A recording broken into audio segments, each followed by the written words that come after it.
very much for your time. Obviously, it's tough times that we're dealing with regards to the coronavirus pandemic. How have you been keeping up? I think it's tough times for everyone. Just trying to take care and stay safe. Only going out for essentials, and then coming back home and just trying to take, all protocol, hygiene protocols, jumping into the shower, etc., washing the clothes. That's all we can do, and trying to stay safe and make sure that everyone is okay at home. And how has the shift been for you, knowing that you're a coach and it was something that you did on a regular, but now you're forced to stay home in terms of mentally for you? I think everybody's adapting. It's not just a South African problem, but it's a worldwide situation at the moment. And I think if you look at it, football almost comes second now, where everybody just trying to make sure that everyone is okay and stuff. And football is almost on the back burner. Nobody's thinking really about that. But I think mentally it's sometimes challenging, but I also belong to a sports chaplaincy where we have a sports chaplaincy meeting at least once a week to, spiritually uplift us and motivate us, etc. And then also have weekly Zoom meetings with the other coaches, the assistant coach and so on, the fitness trainer and the performance analyst, but just staying in regular contact with everybody. I think that has really helped. And in terms of the players, how do you keep in contact with them and make sure that they are okay mentally and physically?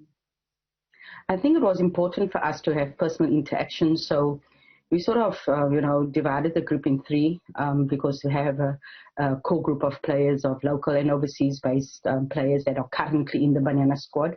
But we also have a group of players, who are playing abroad, who are not currently part of Baynyana. So they're all in the equation where we sort of divided the group up, and Coach Tina and the assistant coach and Coach Shalene, who's the performance analyst, we give one-on-one personal interaction, and we thought that was really key. I wouldn't be able to get to everyone, so we give that interaction, and also with the staff, because it's not something that players and staff are used to, but just to know that we're there, that we're listening, that we're taking care, and that we're interacting personally to find out how they are, how things are, and I think that's really been appreciated. And I mean, right now, it's just all about how the coronavirus pandemic has affected the world as a whole. Also, just looking at sports, but just zooming into women in football, how do you think this pandemic is going to affect women in football moving forward? Look, we cannot say now. We're just hoping that everybody stays safe for now. But if you listen to what FIFA has said, they're still committed to rolling out their programs that they had for women's football. And if you look at after the World Cup, there was the vibe and the up, and I think it's we've got to keep that going. But all we can do is to make sure, first of all, that our players are okay, that our players are safe, that they're well taken care of. I know they're interacting with the club coaches as well, but just to hear a friendly voice or just to have a chat. And I actually had a few where Johnny sent me a message to ask me how am I. She's checking up on me now to find out if I'm okay.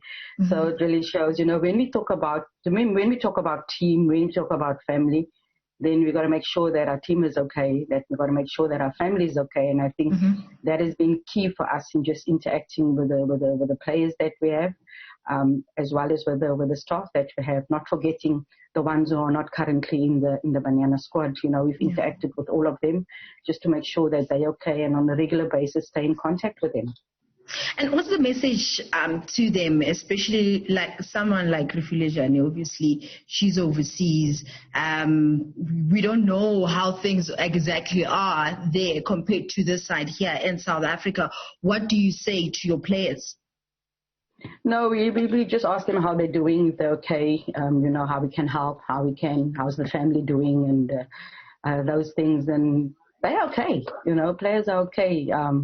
Yes, players want to be outside on the field and play, but we all know the situation is not just like that for us, but it's like that for everyone, and we're just making sure that we stay in contact, that we keep them motivated, to continue training.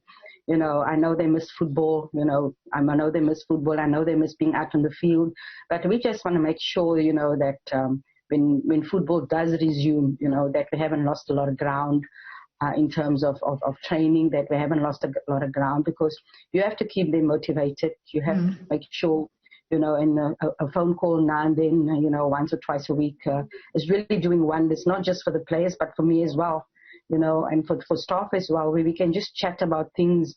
We were not sitting next to each other having a chat, but just chat about things and finding out how we are, talking about our families, talking about what we're doing, talk about trying to stay safe and just looking out for each other.